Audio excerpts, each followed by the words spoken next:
we'll have available are English, French, Spanish, and German. Let's ask you a question in one of those languages.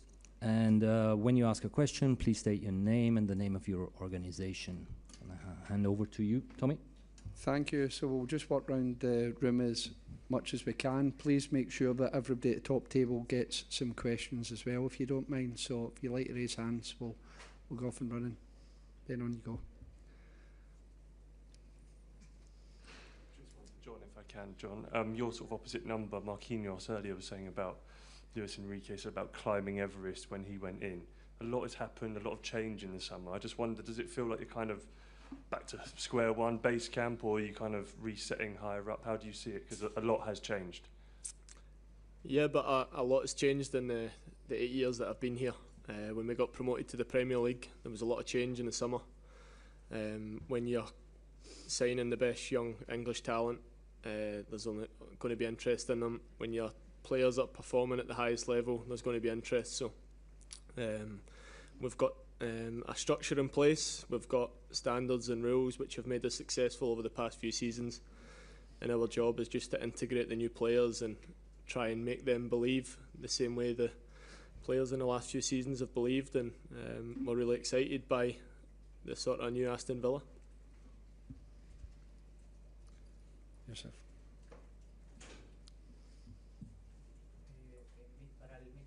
En español puede ser. Enzo Olivera para TNT Sports, México. Me gustaría preguntarle, muy cortito, muy rápido, enfrentar a Luis Enrique otra vez. Se han enfrentado varias veces en el tiempo reciente, una experiencia más contra él. ¿Qué desafío tiene siempre enfrentar a este equipo que tiene un sello muy de él? Técnicos españoles lo están haciendo fantástico a nivel mundial. Y muy cortito, el Dibu Martínez, ¿dónde está? ¿Va a seguir en el equipo? Muchos lo querían en esta final también. Gracias.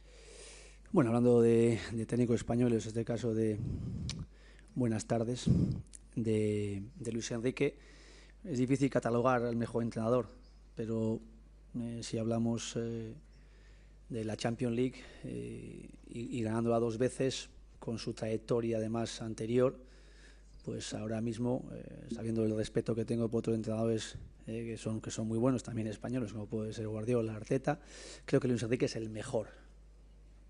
Ahora mismo es el mejor.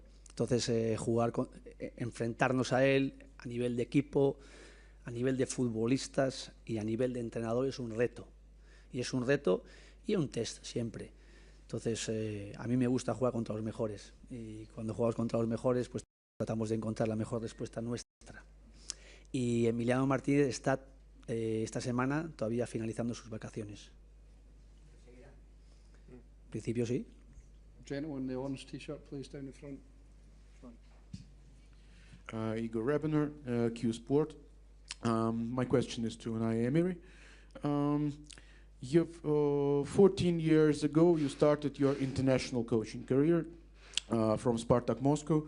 We're not very successful there.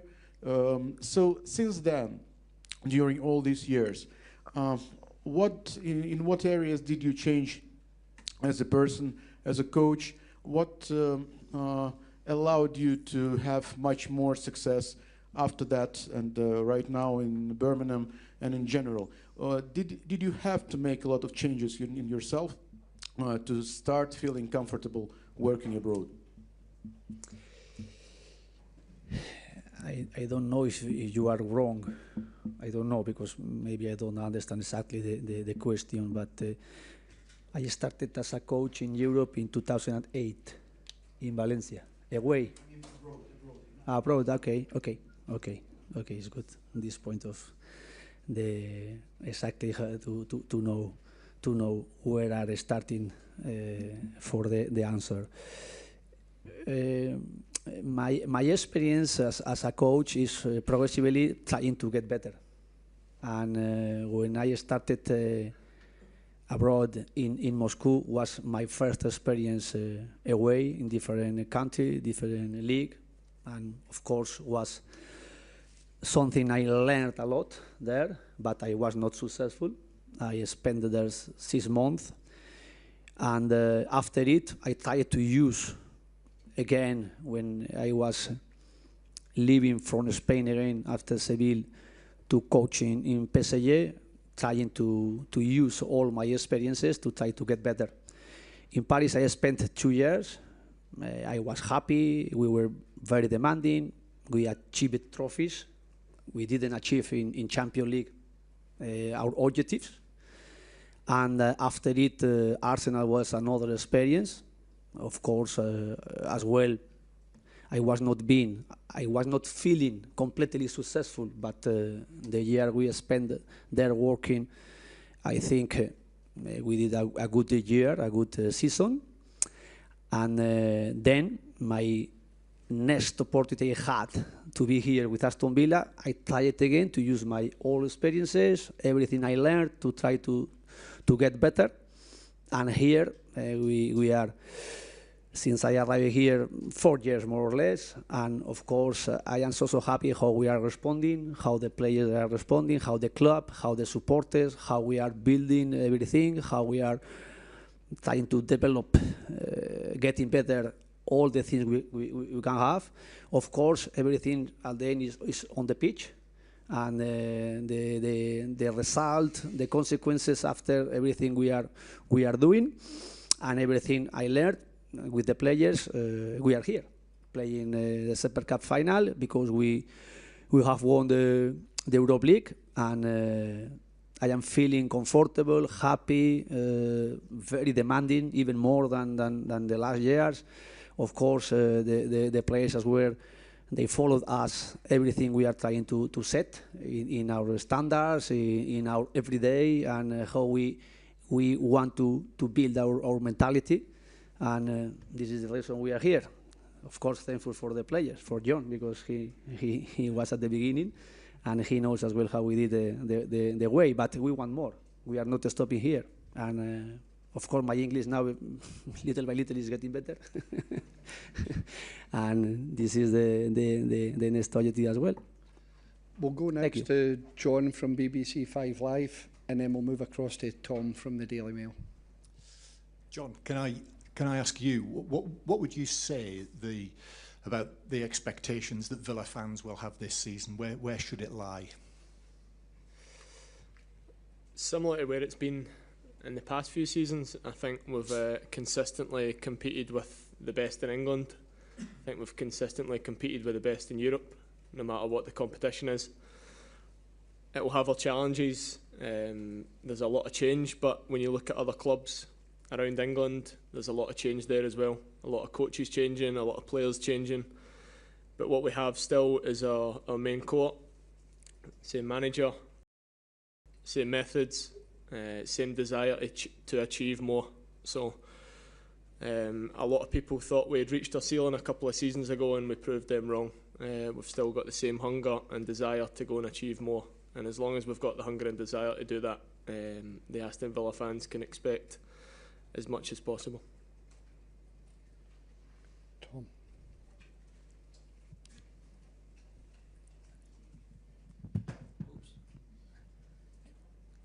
Unai, throughout your time at Villa, when there's been challenging circumstances, you've usually just said, I accept it, and we carry on working. Clearly, the UEFA financial rules have contributed to you having to sell 3 of your best players from last season, when usually a club can expect to try to build more after the success you've had. I'm sure you do accept whatever comes in your way, but do you think the time has come to maybe alter these rules so that they can give more of a chance to clubs like Villa to continue to build? Yes, of course I am accepting it, but I am so happy how the club is getting the commitment together with us, and how we are getting better, keeping our consistency in the league, in Premier League, being in top 5, last year top 6th, but 3 years ago and this year 4th, and how we finished as well the first year playing in Conference League. I think this is the objective we have, how we can, even with the circumstances we have, being consistent. And it's not changing, but the effort is doing. The club is really huge effort to try to be in the same direction like I am trying to be. And they are trying to extend now Villa Park to achieve 50,000 supporters next year. This is one step forward, the club as well trying to do. We are increasing our budget through good result on the pitch, through good result sometimes selling some players, and being consistent like we are, and as well expecting high level like we are more or less keeping it. And there as well, the supporters, or in the football world, the Premier League is the first league in the world.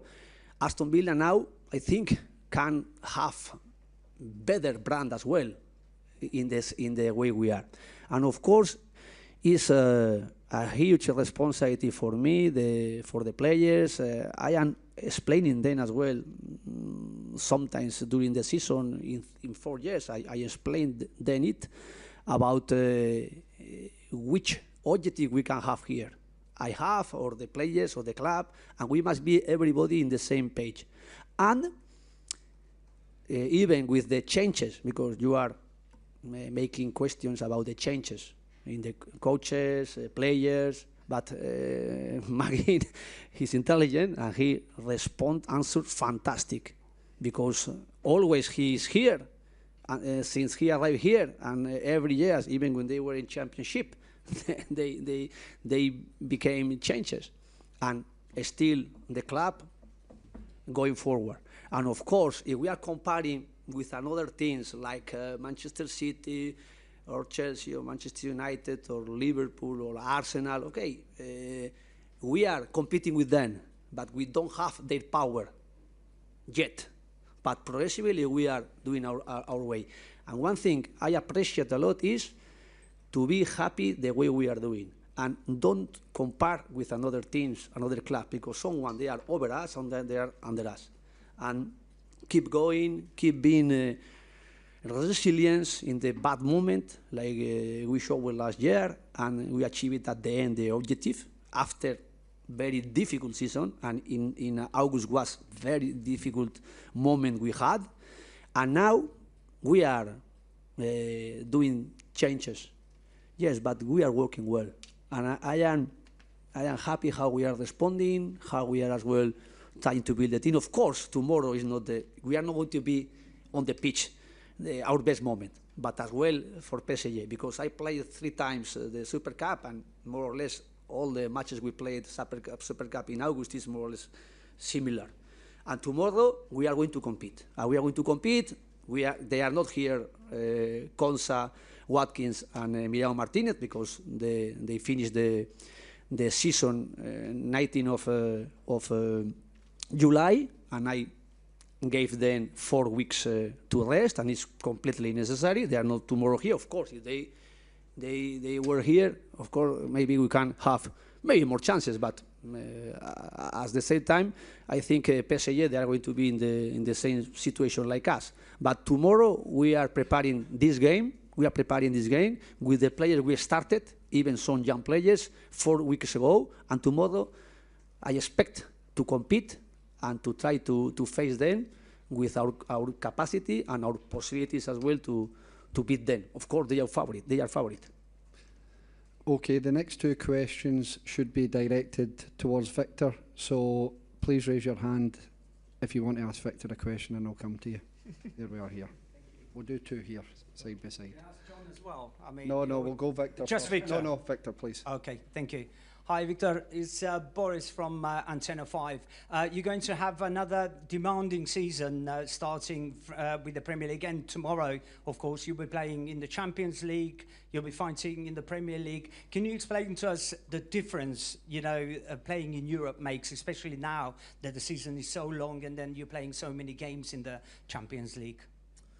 Yeah, I mean, it's always going to be a challenging season when you play in Europe. But, I mean, that's what we want to do. We want to compete at the highest level, and that means playing in all competitions, and especially in Europe. So, I mean, I'm looking forward to it, but of course you need a good squad as well, who's available and ready to perform when you have games, because like you said, it's going to be many games during the season, but yeah, I think the squad is ready for that, and I'm looking forward to it as well.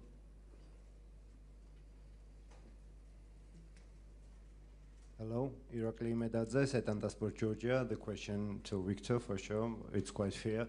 Now, Victor, to talk about the opposition, their main strength is teamwork, but can you name someone who do you think is the biggest threat from the opposition side, from the attack or not from the midfield?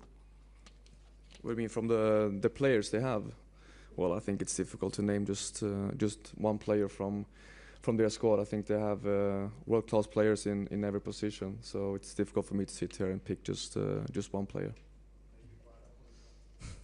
My friend, they have a lot of good players, so it's I don't think it's fair to me to sit here and name just one. Like I said, they have a lot of good players. When you go to the front, just wait the mic. Okay. Good evening, good afternoon. My name is Radek Sedlmajer. I'm from Czechia. I have a question for John. You've played like 2 years ago against PSG, or 1 year ago, something like that. It was quarterfinals Champions League. You scored a goal. So my question is basic. How much did the team changed from the year back to now, like the Aston Villa? Yeah, we've changed a lot, personnel-wise. Mentality-wise, I think that game allowed us to grow. We competed against the winners of the tournament and gave them the toughest 2 legs over the competition. We performed at a very, very high standard, which is what is required to beat Paris Saint-Germain, and tomorrow night will be no different. If we want to win the match, we'll have to play at our best and make sure they suffer the same way they did that night at Villa Park. Okay, we're going to finish with 2 questions for the manager. We're going to go Nick and then the far side. So, first one here. Hi. As you mentioned, you've been in the Super Cup a few times, 3 times. You haven't managed to win it yet. Just wondered sort of if you can give us sort of your memories from your previous finals, and whether, as sort of the manager you are, whether it frustrates you that you haven't won it yet. He was reminding me last week, I watched your match when you played against Chelsea with Villarreal. He was watching the highlights. We lost in penalty shoot. Of course, it's an opportunity. Always a trophy is something can give us a special moment. And to play for trophies is, as a professional, is our objective. Then, if we are winning, of course, we are happy. If we are not winning, we are not happy. But playing against the best team now is PSG. Of course, they are favorite. But I am looking forward to play tomorrow. How we can test this match against them with our capacity and with the moment we are now, with the player we have now, and we are doing a good pre-season. We are testing and we are doing practice, trying to improve things for tomorrow, of course. And then the most important is the season. But tomorrow we are going to play one match, very important for our career as well, as a coach, as a players, as a club. It's a trophy, and it's one thing make us proud of how we are and how we arrive here and why we can have tomorrow a huge motivation to get our best. 6,000 supporters from Birmingham tomorrow give us the responsibility as well to try to play for them. And last question over here, please. Buenas tardes, Unai, Artur Teixeira, de Sport TV Portugal. Voy a tentar hablar en español. La partida de mañana es muy importante para Aston Villa, mas déjame hablar también de mercado. Nos últimos días se ha hablado de João Palhinha, como está interesado Aston Villa en el jugador portugués. ¿Qué te parece este nombre? ¿Qué te parece João Palhinha? ¿Sería una buena adición para Aston Villa? Hombre, es difícil focalizar un partido si estamos pensando en los jugadores que pueden venir, porque lógicamente van a venir jugadores. E incluso pues, hasta el final del mercado, pues nosotros somos un club que puedan salir jugadores. Entonces, no quiero hablar de futbolistas. Si me preguntas por Palhinha, pues lógicamente todos lo conocemos en el mundo del fútbol. y es un jugador pues que posiblemente pues tenga interés de muchos equipos. Pero nosotros ahora vamos a centrarnos en el partido de mañana. Creo además que el motivo es bien suficiente e importante para ello, y no voy a hablar más allá de jugadores que puedan estar todavía en el mercado, ni para salir ni para entrar. Thank you, everyone. That's us, please. Thanks. Thank you. Thank you. Thank you. Cheers. Cheers.